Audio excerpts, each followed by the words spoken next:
Well, Ben, welcome to something brand new we're doing with the podcast. Absolutely. Excited. New room here. Everything. I know it. Everything's new. So thank you for setting us up. Thank you for this. Absolutely. So, we want to dive into some behind the scenes with a few of our projects, some of the jobs we have done. And the first one we want to talk about is with Robin. Yeah. In Ottawa. And that was this past summer. Mm-hmm. She had a house fire.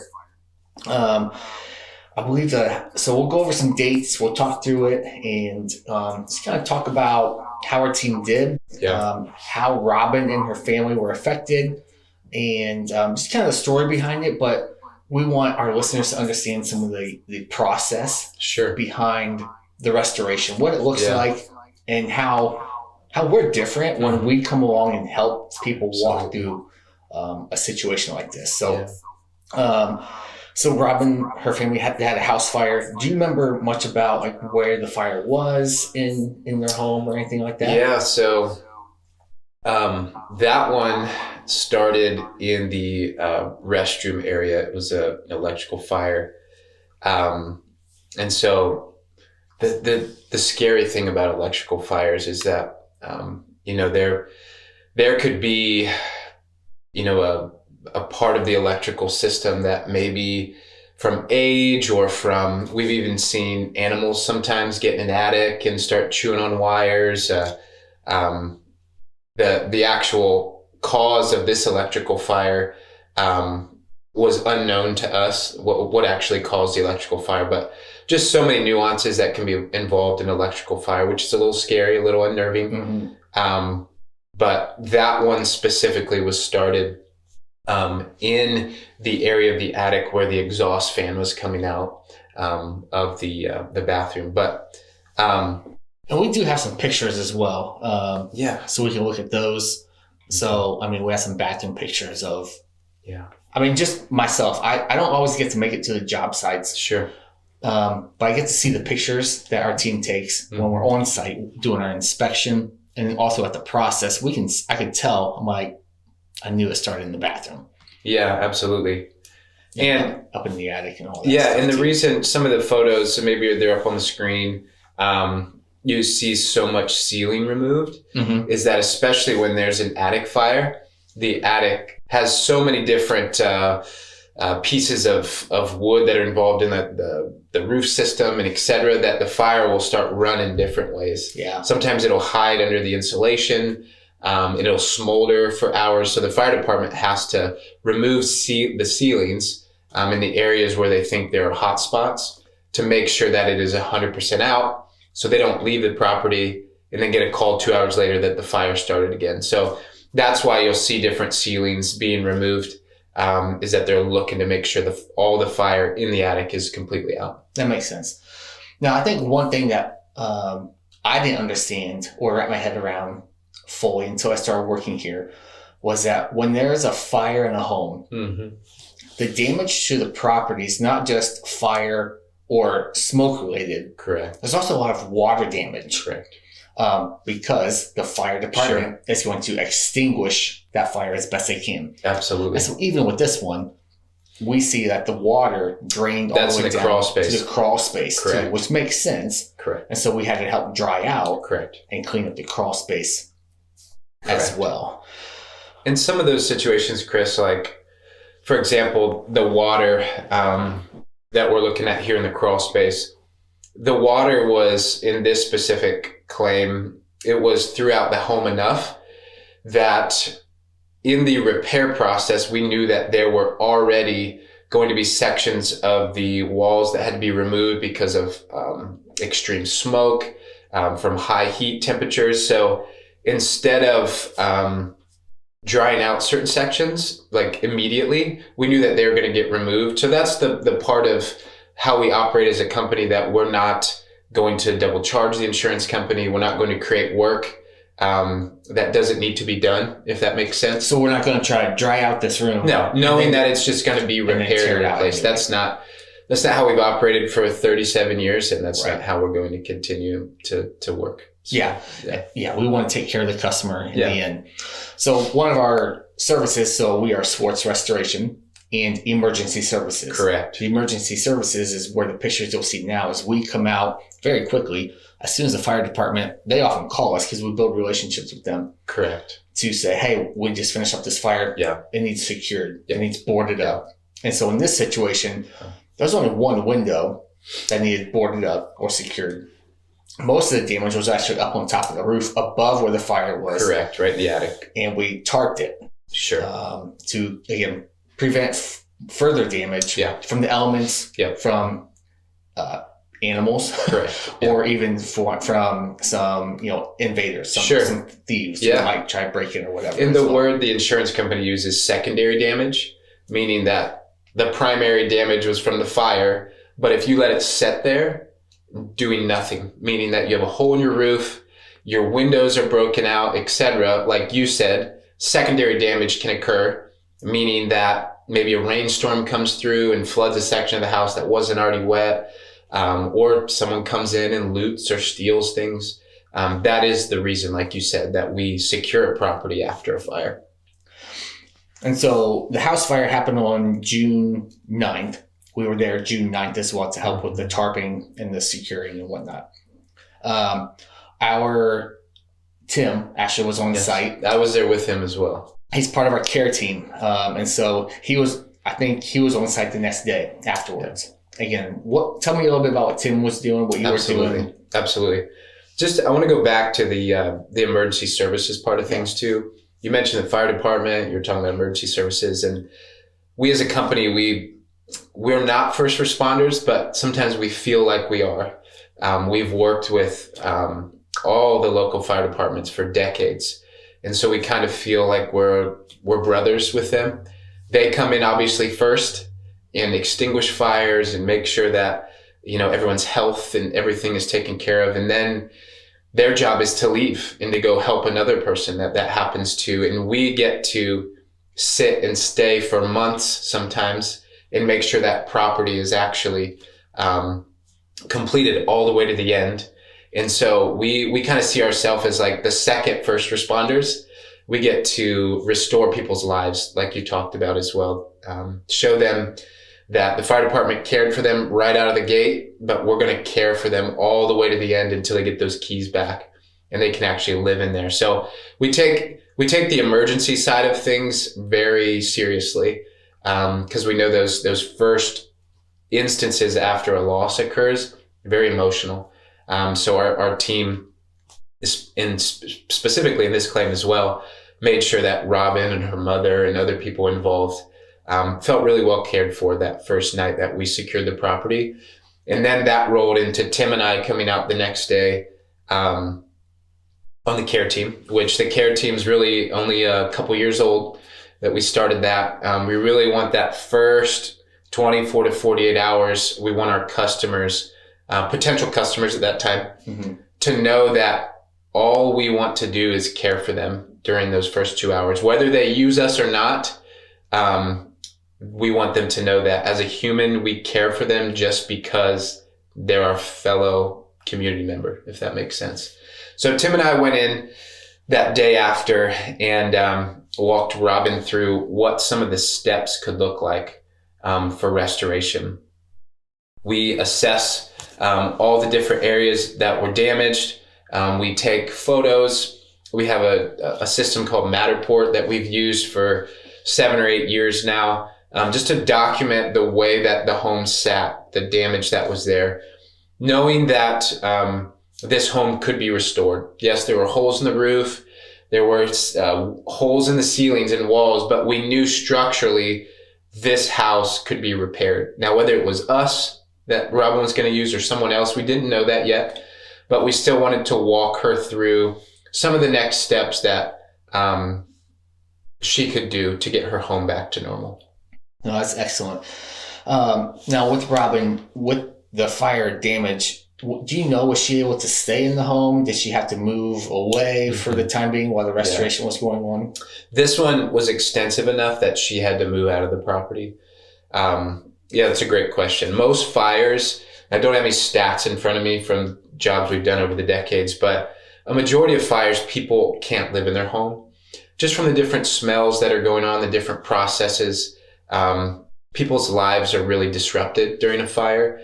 Like you said, there's fire, there's smoke, and there's water that occur on a fire claim. But the smoke and the water do the most damage. So smoke goes through every nook and cranny in a home. Mm-hmm. So it gets all the clothes, all the content typically need cleaned or restored or repaired or replaced. And so customers typically have to live somewhere else while the process of restoration is going on. Now, one thing in particular I remember in the notes about this claim was they had a couple pets. Mm-hmm. Pets did not move out, though, if I remember correctly.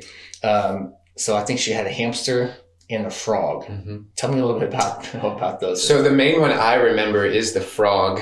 The first day we got there, I think it was some specialty frog called an African something. And I was a little bit intrigued by it because my son at that time was into turtles and frogs. And we asked her if she had any specialty items in the home that we needed to look at or that needed cleaning. And she took us over to the fish tank. And it was smoked up, so you could barely see in it. And I'm looking in it. I don't see anything. And she stuck her hand in it because she thought maybe it had died just from the heat or smoke. And it moved, and it was this giant bullfrog-looking thing. And it was just a moment of brevity for her to know that one of her pets was alive, and it gave her a little chuckle. So we tried to, during those first couple days, again, we try to restore hope. We try to restore joy. These just, again, I think the biggest word is hope in those first couple days of whatever that looks like, whatever we can do, again, whether we're doing the work or not, to restore the hope of the future to them. Whether it's giving them something to eat or drink, giving them direction for the job, whether it's helping their pets out some way, we want to help our customers find hope again. I love that. And that's one of the things I love about working here is it's not just about the bottom line. It's about the person, the individual, Absolutely. The families we get to take care of and guide through the process to, again, get them back to normal. Absolutely. Again. So. Absolutely.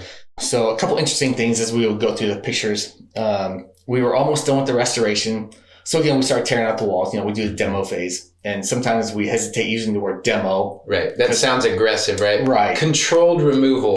There you go. But in reality, we're removing anything that doesn't belong, anything that needs restored, and then rebuilding fresh from the ground up. Sometimes redoing electrical, sometimes, especially in fire situations, almost always probably redoing the HVAC system because it's harder to clean that than it is to put in a brand new system. Yeah, it's more cost effective. Right. Yep. Right. Yeah. So getting, whole new HVAC, all that, then new walls, new insulation, paint, floors, door, trim. Can I interrupt you? Yeah, absolutely. So one instance of why we do that as well is when we're on a fire claim specifically, like we're talking about, we offer our customers a no smoke odor guarantee. So for the life of them living in that property. Yeah. So for us to back that up, we have to do certain things. For example, like we're not just going to clean the ductwork on an HVAC system and say it's okay when we know that it went through the whole air handler and every ounce of technology inside of that HVAC system. It's more economical for the insurance company and everyone involved, and for the life of that property to make sure there's no smoke smell 5, 6, 7 years down the road to get it replaced. So that's where we're always forward thinking of making sure that that customer is not going to smell smoke ever. So part of that is removing anything that would have that smoke smell. Correct. That couldn't be cleaned properly. Right. Because if things can be cleaned, that's the way we go first. Yeah. But if they can't be properly cleaned, then they get replaced. And then the second part is to help ensure if there's anything we missed, we spray seal these properties as well. So everything is stripped down to the studs at this point. Yep. And tell me a little bit about that. So, and it's not even the word something we missed. It is more for the, so for example, in this claim and in most fire claims, most of the drywall is removed if there's drywall and exposes the studs. So if these studs do have a light smoke smell on them or residue, they get cleaned first. So with different chem sponges, different chemicals, they get cleaned, wiped down first. Sometimes they'll get shop vac with a specialty vacuum. Sometimes there's an ice blasting system that will actually knock off any residue or any char on any of the studs. And then we put on our specialty sealer, which backs up our no smoke odor guarantee.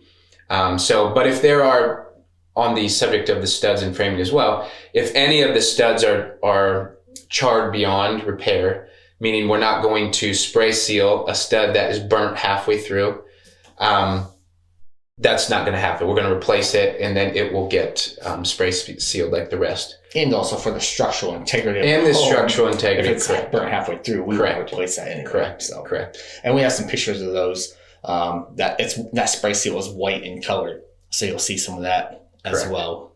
So then we start rebuilding, putting up drywall, fresh drywall, fresh bathtubs. Restarting the whole bathroom again, and you'll see the pictures of the progress here.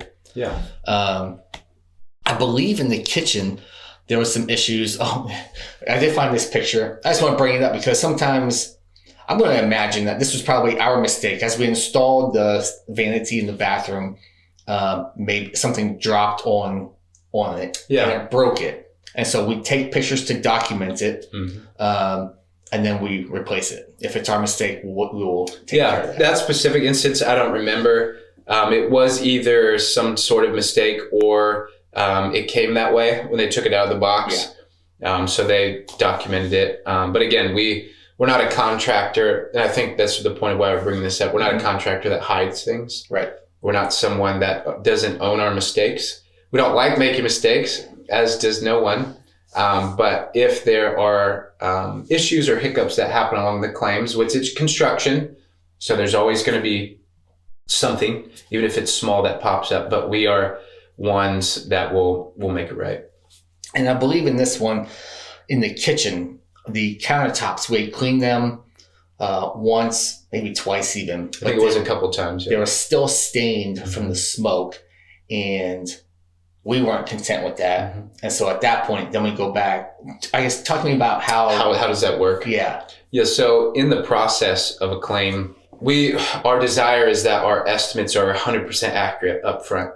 But sometimes a fire claim is almost like surgery. You discover things as you move forward. But again, we want to be as accurate as possible up front. But if something happens like this, like we talked about, it's our desire to clean first, save what you can, clean things properly so there's no smoke smell in the future. But this instance, we cleaned it once, cleaned it twice, didn't work. So then we asked the insurance company, hey, we've tried it twice and it's not coming clean. Can we replace it? And once the insurance company gives us their blessing, then we order new countertops and got it done. And one thing is, we're not necessarily just rebuilding the exact home that it was for the homeowners. What's the right terminology here? Like, they get to update certain things with colors, they can textures, change right? colors. Yeah. So I don't interpret insurance policies, but the way that most policies are written is that the insured is owed for like, kind, and quality. Yeah. So if, for example, in this room, if this wall was burnt and this is drywall, you've got, different hardwood products here, that's what they're owed for, as far as if it was damaged by the fire. Now, if the insured doesn't want to go back with that exact color, or they want to do just a different style of trim, those are things that we can talk to them about it. But it has to stay within the certain dollar amounts that the insurance company is allotting for that. Does that make sense? Yeah. So you can change. It's not like you can go from a laminate countertop to a quartz countertop. Like you can't upgrade like that unless they want to pay the difference. Okay. If that makes sense. Yep. Because I've noticed, some things become more modern afterwards, which should be allowed as well. We shouldn't have to keep something dated. Sure. Granted, we can't always find those dated materials to use. Correct. Yeah, it's hard to find stuff from the 80s, Definitely go on eBay and try to. That's right. Might be The worth Brady a lot Bunch. more. Yeah, we're trying to make it look like the Brady Bunch. Now let's talk about like the time frame. So a typical house fire, I guess we can't even say typical house fire. It just depends on the extent of the damage. Correct. This one in particular happened in June. We again showed up the next day to begin the inspection, taking photos, got their work authorization form signed that following day. And that was them saying, yes, we want your help to. Yeah, and that just allows us to, it's not a contract, but it's a piece of paper that says, hey, we want you to help us repair our home, which means we want you to talk to our insurance company for us. We want you to write your detailed estimate, which our estimate on a fire loss can be 30 or 40 pages long. It's not just one page with a few sentences on it with a total at the bottom. It's very detailed. So we want to make sure that our customers have a detailed estimate to present to the insurance company so that things can be restored properly. Excellent. So then that would have been on the 11th. So we submitted our estimate to the insurance company on the 14th. That's pretty quick. I know looking at all of our jobs, we don't always get it that fast. So from, again, day of the fire was at 9. 5 days later, we're submitting an estimate. That's pretty fast. And one thing I remember on that why it went so fast, and this is ideal whenever this can happen, but the insurance company sent out their field adjuster to this claim. And so our team was able to walk the claim with him. And so all the decision makers were on site. We all agreed on what the scope of work needed to be. Our estimating team wrote the estimate. Since we'd already walked it with the insurance company, it was already, pretty much approved. We just needed to put that scope of work on paper. Yeah. And then, boom. Excellent. We were able to roll into action. Now, the part that might surprise people is that even though the adjuster was there on site with us and helped, in essence, kind of helped us know how to write the estimate still wasn't approved until July 1st. So another 2 weeks later or so. That's part of the process where it goes fast, but it goes slow. Yeah. And the reasons for that is everyone has their own approval processes. So, for example, with that specifically, there were different supervisors that have to approve the estimates and et cetera. But even during that, what would feel like a lull or a slowdown in the process, things are still happening behind the scenes. So there are things, for example, cleaning and contents. Those things always begin first, and they can begin very quickly. So during those couple weeks where we were waiting for the final blessing, again, we'd already kind of been semi-approved, but we're just waiting on that green light. The content and the structure cleaning was already beginning. So the customer isn't just sitting there typically seeing no action happen. A lot of people, again, after a fire, they want to see movement, again, because that brings them hope. We understand that. So that specifically, things were happening, which needed to happen first anyways, the cleaning and the contents. And then the structure estimate got repaired and approved, and then we were able to start repairs. Yeah, and then there was still before the official work on the structure of the home started. That wasn't until July 17th. So again, that would have been 2 more weeks of content and stuff getting cleaned up. Yeah, content, and during that as well, after we sign a contract, then we actually begin ordering materials. So during that time as well, demo had to be completed. And so there's all these behind the scenes things. And that's why we, even when we're doing things behind the scenes, we don't just assume our customer remembered that we told them we're working behind the scenes. We check in with them every week. We love to even have an on-site job meeting every week, just so that they can visually see what's going on. They can ask very specific questions because they're on site. And so we just want that constant, again, that building of hope, which comes from communication, which contractors typically have a terrible reputation for. And so we want that our communication to be high level. And if you would read through our reviews on Google, communicating well is one of the main things everyone says about us. And so It's the goal. we do that as a company very well. So and that's from our project manager to our inside project manager to all the staff that interact with the customer as well. Yeah. So start date was officially July 17th. Our the COS. Remember what COS stands for again? It's the certificate of satisfaction. That's right. Yeah. So it means great job, guys. The customer signature just means thank you for completing everything. I'm pleased with it. Yeah. Yeah. That was on December 6th. So fire in June. Yep. Customer says, hey, we're done in December. Yep. Is that a normal time frame? 6 months? So 6 months, I would say yes. We like it to be a little less than that. But with that one specifically, again, when you actually look at like how much time we were actually working physically on the job, it's probably like 4 or so months, which is pretty standard for that type of job. Yeah. And I mean, again, there's also like permits we have to get behind. Correct.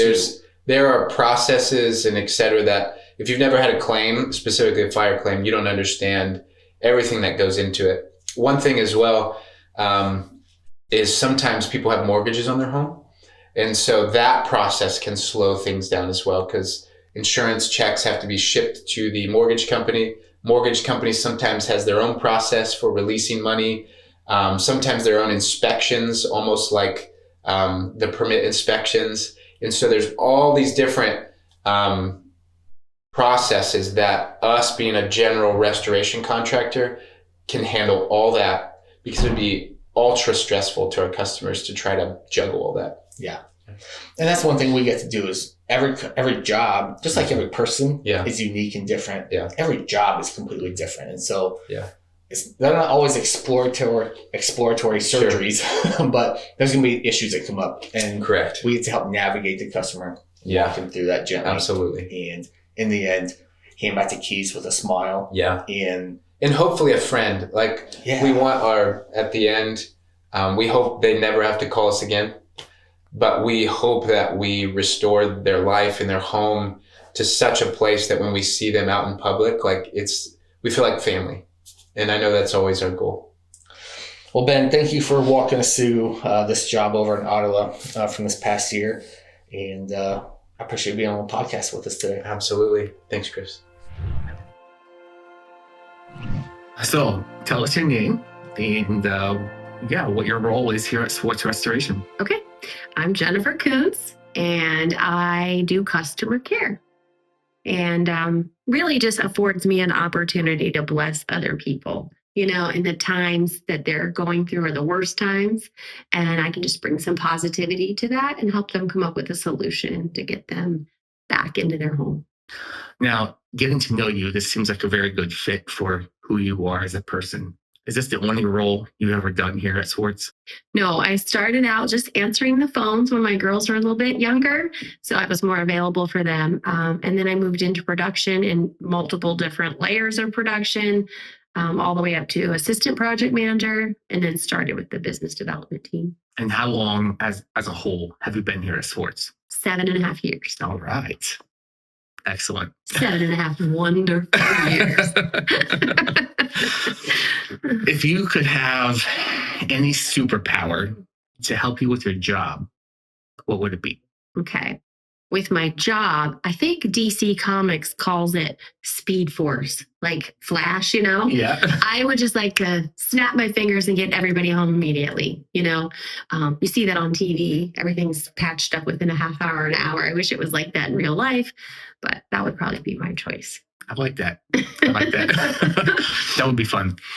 Isn't that the desire of all of us is to, bypass time? Instantly, get that done.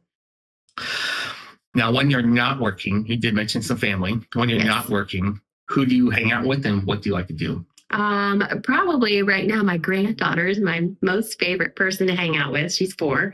So we do a lot of fun things together when mom's working, and I'm pretty involved with the church and like to spend some time with God. It helps keep me grounded and helps me remember what's really important. We all need that too. Yeah. I like that. Can you share a moment, if there's one, that you were super proud to work here at Swartz Restoration?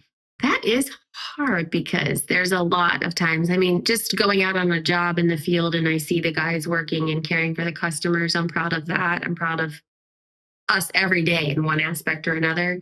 I think one time there's one specific person, she was older, had been in her home for 50 years, had a fire, and all of her content came back when she's getting ready to move in.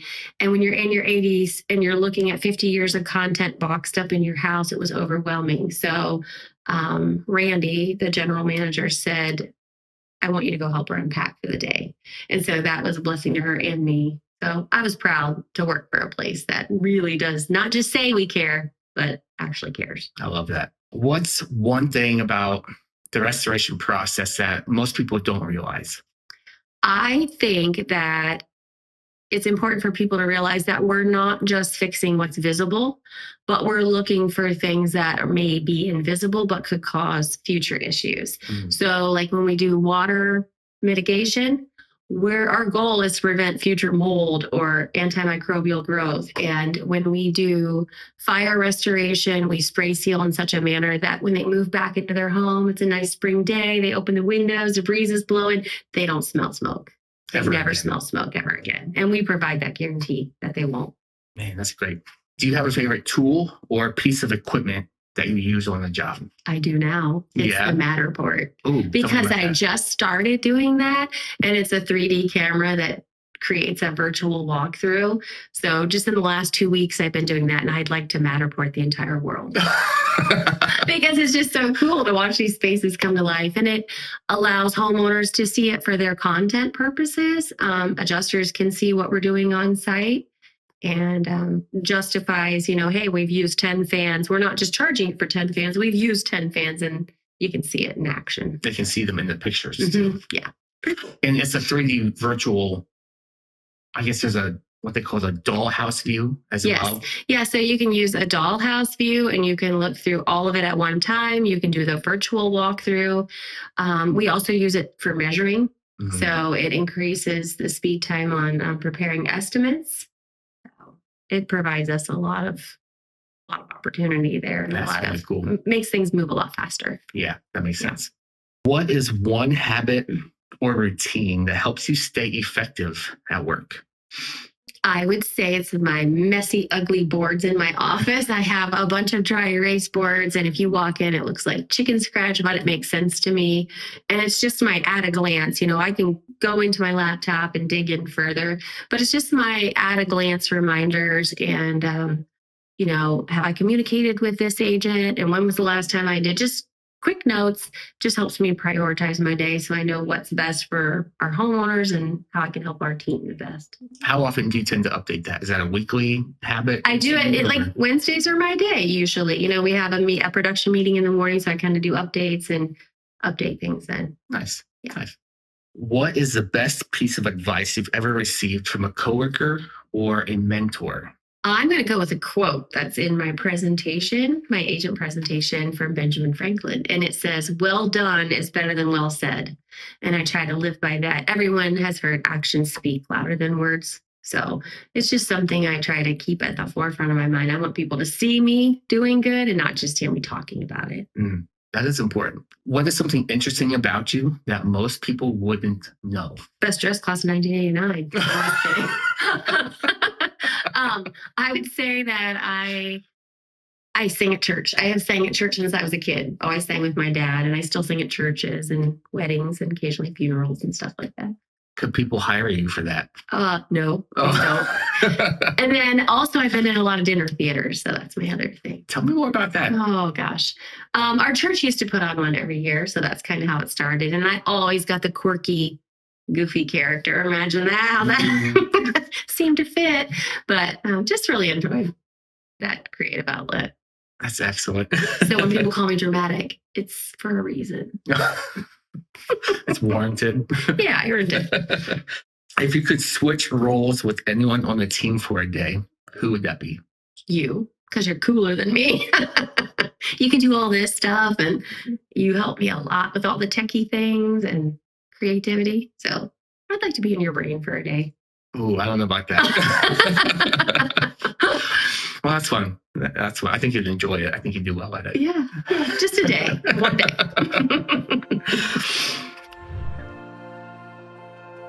These are take-home tips with Jen. 9 habits that can cause home fires and how to kick those habits. The first one, we all love candles. We love the way they smell, but leaving them unattended can quickly ignite a fire in your home. Kids can knock them over. Pets can knock them over. A good alternative to that might be an LED candle. Just a safer option for you. The next one is drowsy smoking. So if you are a smoker, it's best to smoke outside with a sturdy ashtray and just avoid smoking when you're tired. The next one is kitchen catastrophes. I try to avoid these by using my easy bake oven, as everyone here jokes. Unattended cooking, getting distracted, grease fires. One way that you can help kick this habit or prevent a fire would be to have a fire extinguisher or one of those fire blankets close by. Another thing, dirty chimneys. This is the time of year when everybody wants to have a fire in the fireplace. They're highly flammable. You need to make sure you've done maintenance on those and reduce the creosote that's built up in the chimney. Dryer lint buildup, a big one. I change mine every time I pull a load out of the dryer. It's something that people don't think about all the time, and it's an extreme fire hazard. So just clean the lint trap after every load of laundry that comes out of the dryer. Not dusting. I better think about this one. Not dusting around outlets, heaters, or electronics can ignite under certain conditions. So just try to keep those things clean and free of dust buildup. Frayed appliances. This happened to me not long ago on my laptop cord. Just checking cords periodically and making sure they're in good shape and inspecting cords to make sure there's no damage. Space heaters, another big one, especially last week as cold as it was. They can quickly ignite a fire. So just make sure that they're at least 3 feet away from anything flammable. And an outlet overload. In this day and age, everybody's charging something. Everybody's got something plugged in. So just avoid overloading your outlets and spread those plugs across different circuits. So just awareness of these things, being conscious of them can help prevent a fire in your home. So if the unexpected happens and you need us, just give us a call here at Swartz Restoration, 419-331-1024. We're here 24 hours a day, 7 days a week, 365 days a year. We hope you don't call us, but if you need us, we're here.